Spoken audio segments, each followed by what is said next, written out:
Good morning students. आज हम discuss करेंगे मौर्य डायनेस्टी के बारे में।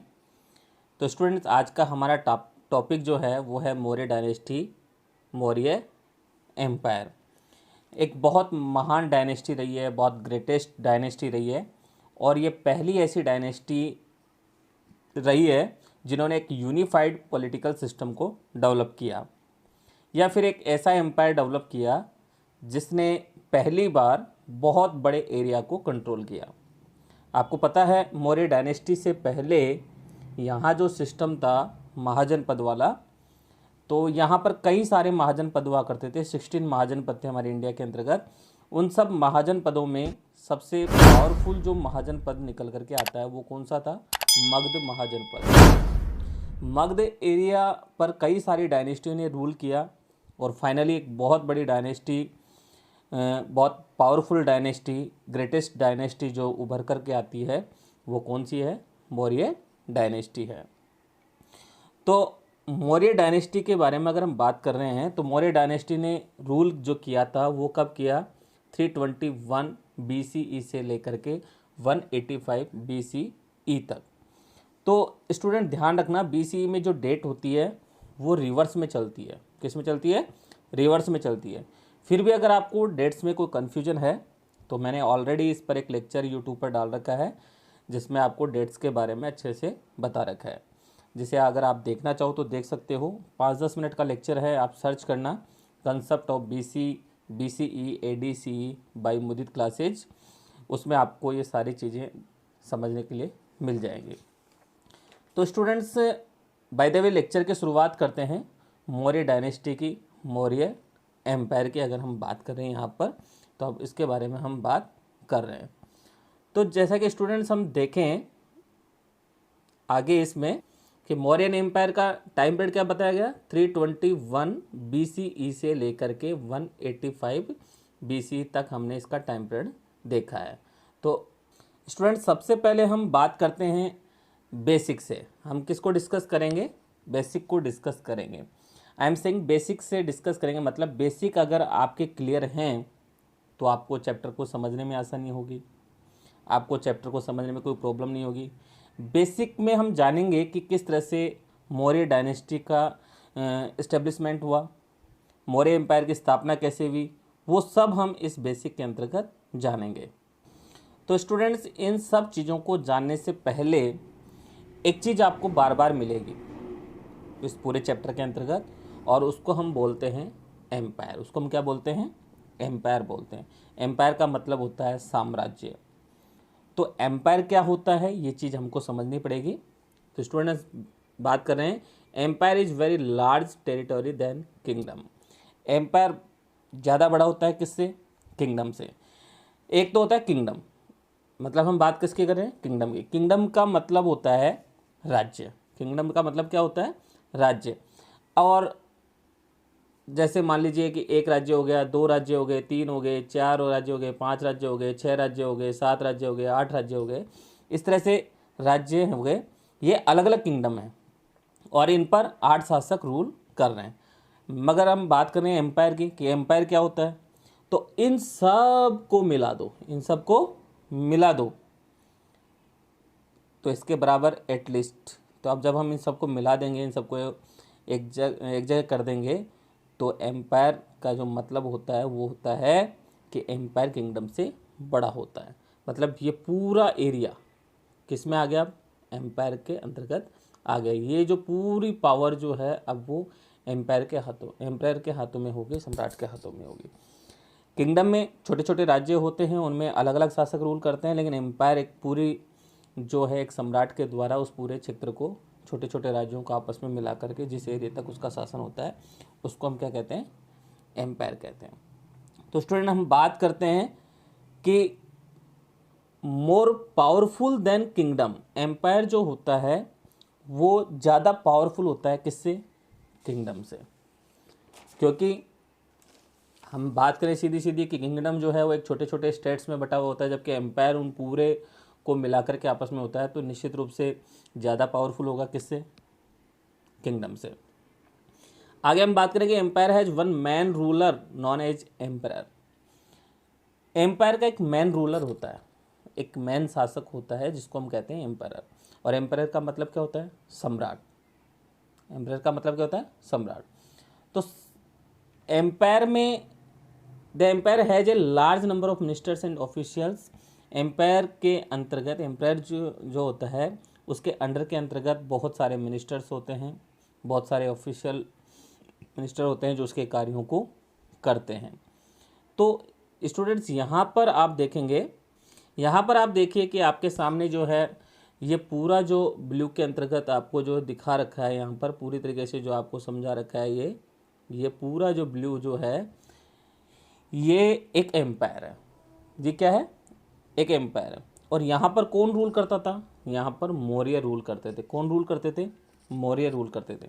तो आप देख सकते हैं कि कितना विशाल एरिया है, कितना बड़ा एरिया है ये पूरा जिसकी हम बात कर रहे हैं, जहाँ पर कौन शासन करता था? मौर्यन शासक करते थे, मौर्य शासक करते थे। तो इस पूरे विशाल एरिया पर मौर्य डायनेस्टी फैली हुई थी। कौन फैली हुई थी? मौर्य डायनेस्टी फैली हुई थी। स्टूडेंट, हमने बात की कि किंगडम में क्या होते थे? छोटे छोटे राज्य बनते हुए रहते थे, जबकि एम्पायर में क्या होता था? इन सबको मिला दिया जाता। तो हम कह सकते हैं कि एम्पायर टू लार्ज होता है। किससे? किंगडम से। तो आगे हम देखते हैं, empire has large army. Empire की आर्मी जो है वो काफ़ी लार्ज होती थी। सीधी सीधी हम बात करते हैं कि जब इतने बड़े एरिया को अगर कंट्रोल करना है तो आर्मी का भी बड़ा होना ज़रूरी था।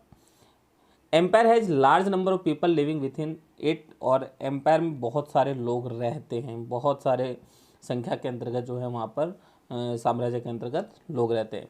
Empire need a strong, wise and efficient ruler in order to remain in power. और एम्पायर को जो है एक स्ट्रॉन्ग और वाइज और एफिशिएंट रूलर की, यानी कि कुशल शासक की जो है नीड होती है, उसको आवश्यकता होती है।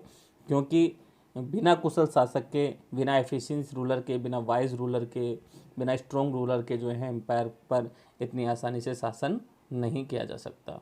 तो स्टूडेंट्स, अब हम बात करते हैं डायनेस्टी के बारे में कि डायनेस्टी क्या होती है, उसके बारे में अब हम देखते हैं।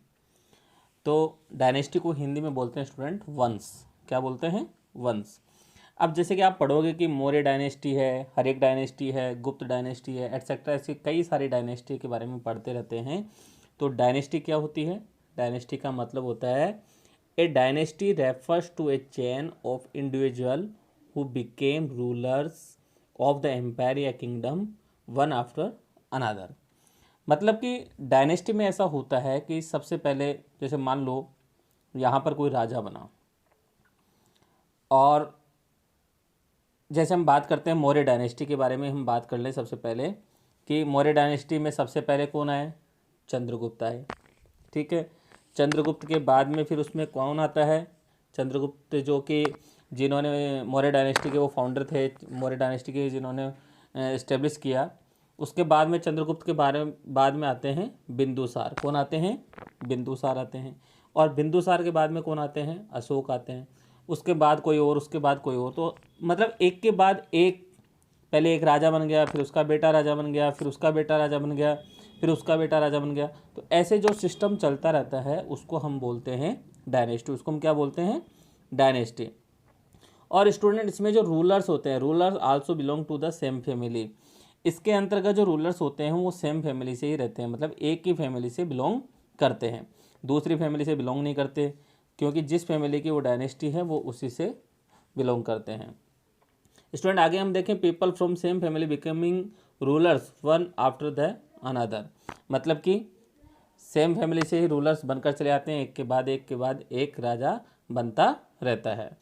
स्टूडेंट्स, अब थोड़ा सा हम डिस्कस करेंगे अलेक्जेंडर द ग्रेट के बारे में। अब हम पढ़ेंगे किसके बारे में? अलेक्जेंडर के बारे में अब हम रीड करेंगे।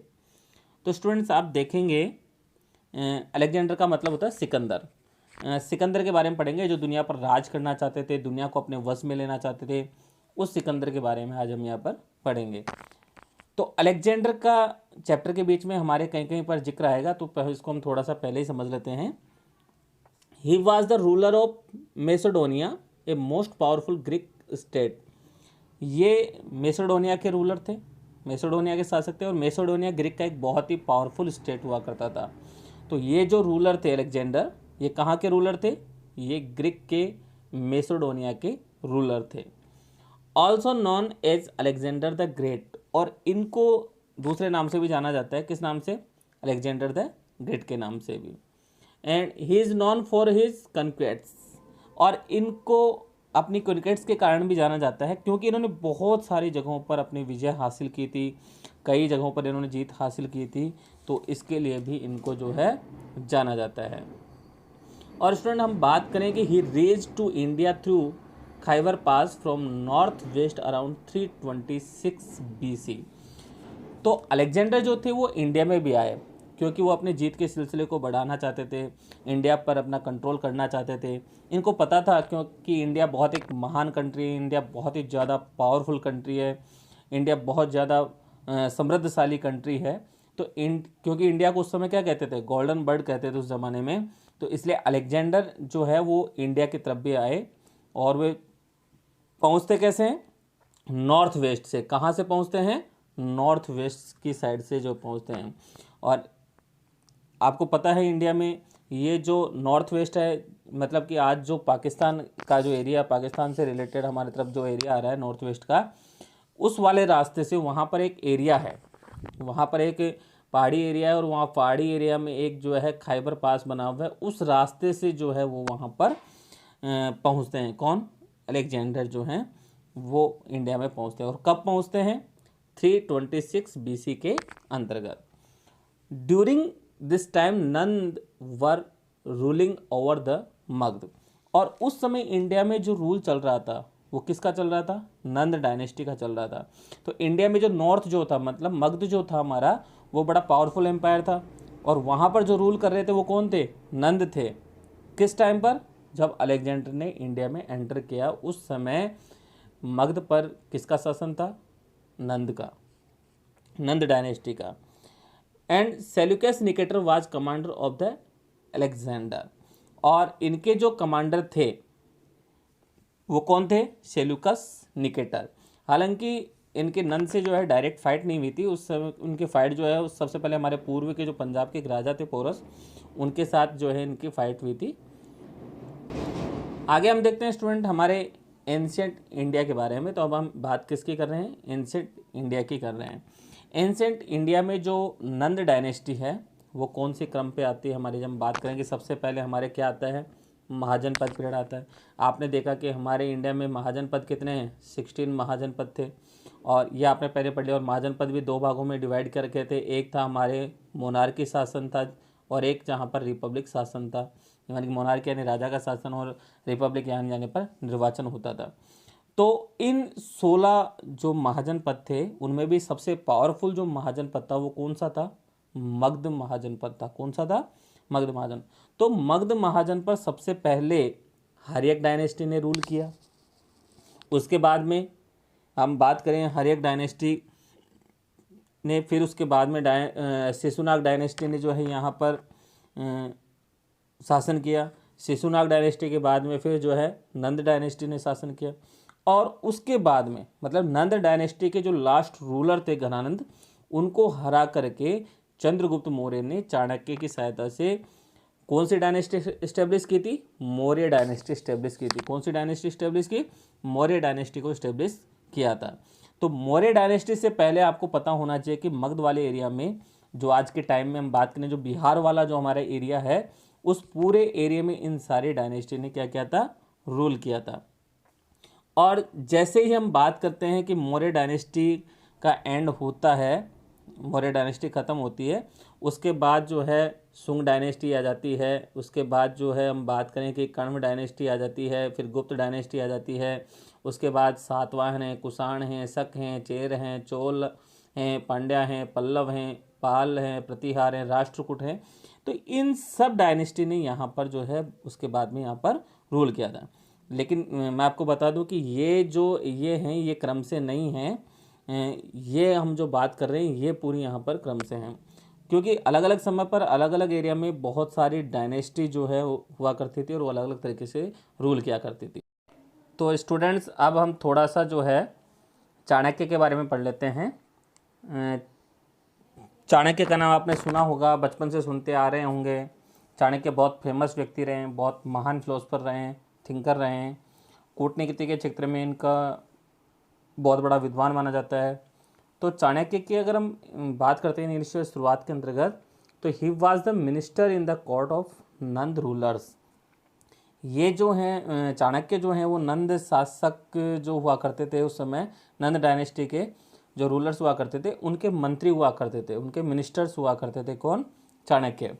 अदर नेम विष्णुगुप्त और कौटिल्य, इनको हम विष्णुगुप्त और कौटिल्य के नाम से भी जानते हैं किनको? चाणक्य को।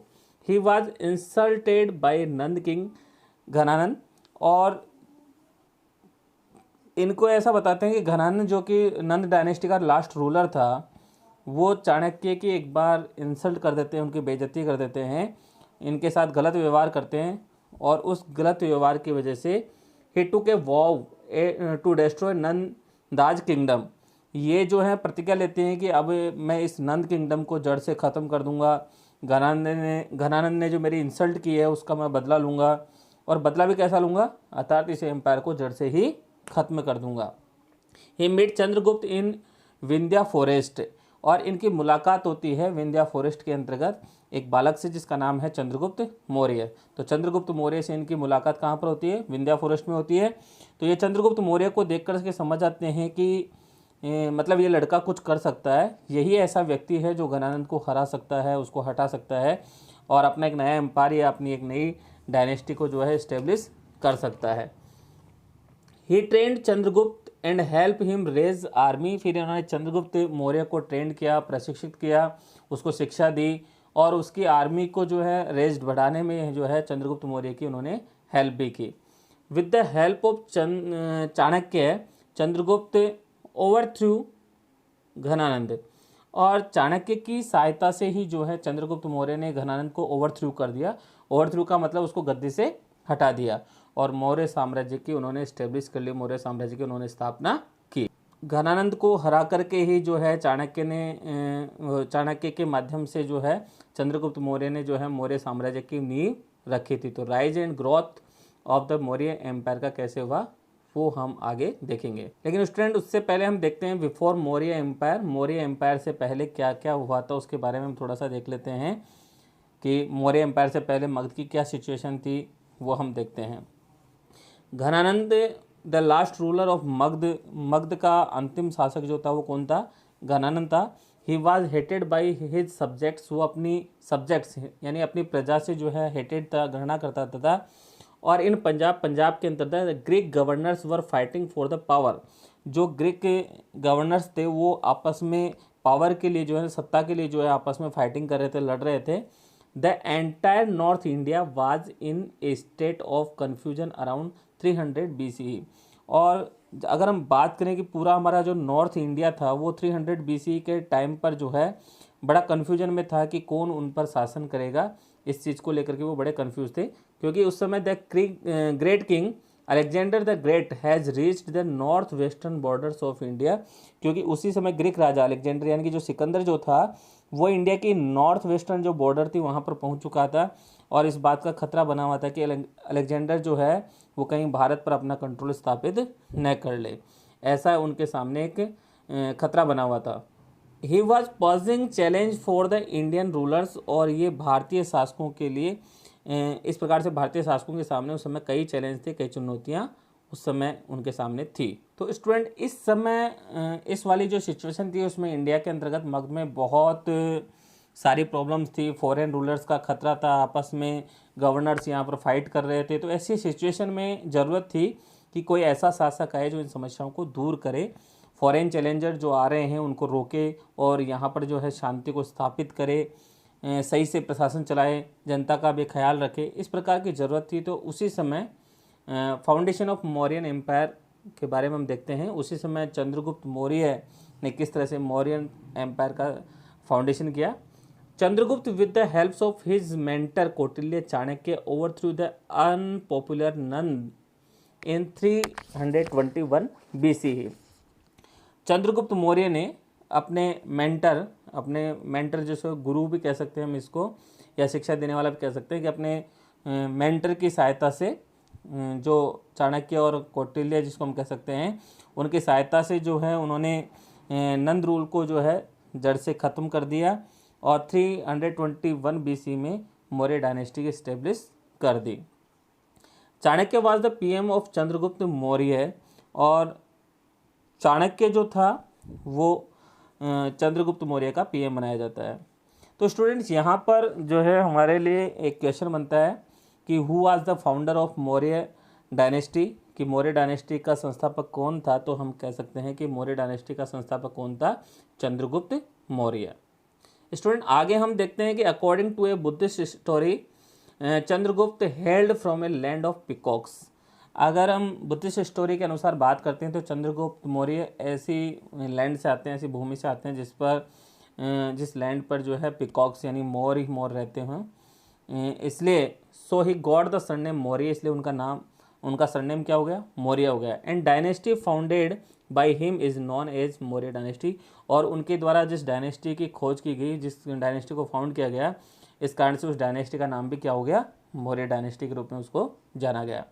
Chandragupta Maurya establish the first empire of India, और चंद्रगुप्त मौर्य जो हैं वो जिन्होंने भारत में फर्स्ट एम्पायर को स्थापित किया था, एस्टेब्लिश किया था।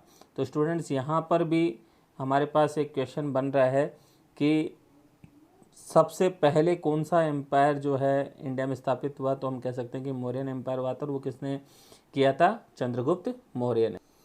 According to the some historian Chandragupta Maurya was not a Kshatriya but belong to the Maurya tribe.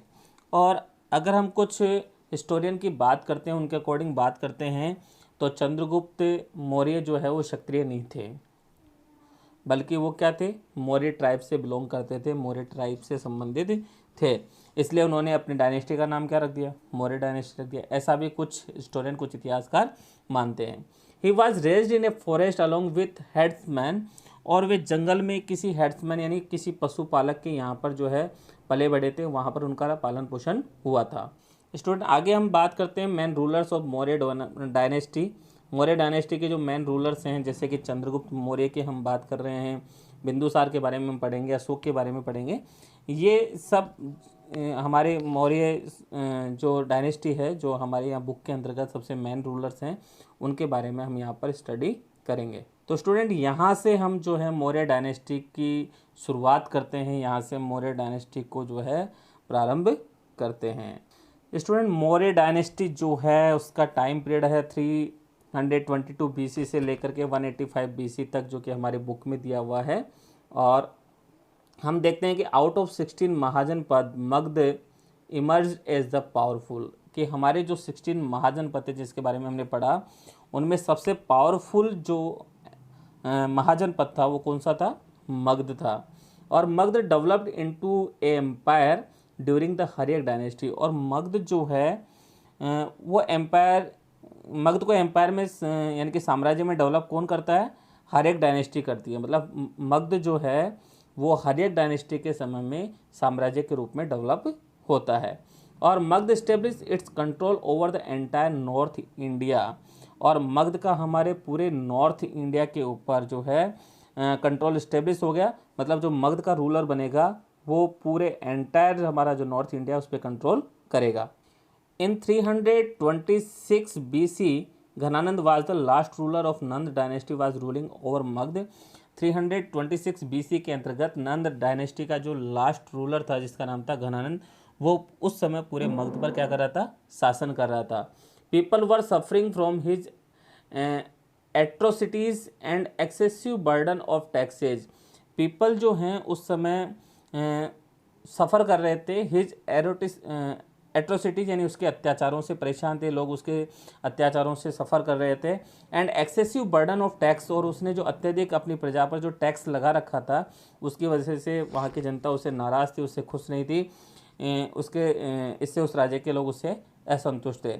तो और north west India was terrified by the Alexander इन्वेशन, और उसी समय नॉर्थ वेस्ट इंडिया जो था सिकंदर से जो है बड़ा आक्रांतित था, उससे पीड़ित था उसी समय वहाँ पर। तो इस परिस्थिति में मगध को एक ऐसे व्यक्ति की आवश्यकता थी जो विदेशी आक्रमण के संकट को दूर कर सके। During that time Kautilya students, Chandragupta emerged and establish a new dynasty called Maurya dynasty. और स्टूडेंट उसी समय कौटिल्य यानी कि जो चाणक्य जो था उसका स्टूडेंट, उसका जो शिष्य था चंद्रगुप्त मौर्य, वो इमर्ज्ड हुआ, वो प्रकट हुआ and establish a new dynasty called Maurya dynasty. और उसने एक नवीन डायनेस्टी की स्थापना की जिसका नाम क्या हुआ, मौर्य डायनेस्टी। तो स्टूडेंट्स, आज इस वीडियो के अंतर्गत हमने बेसिक चीज़ जानी कि किस तरह से एम्पायर किसको कहते हैं, डायनेस्टी किसको कहते हैं, चाणक्य कौन था, अलेक्जेंडर कौन था, और किस तरह से मौर्य डायनेस्टी की जो है इस्टेब्लिशमेंट हुआ, उसके बारे में हमने पढ़ा। तो स्टूडेंट, नेक्स्ट वीडियो के अंतर्गत हम मौर्य डायनेस्टी के जो मेन रूलर हैं चंद्रगुप्त, बिंदुसार, अशोक, उसके बारे में पढ़ेंगे। Thank you.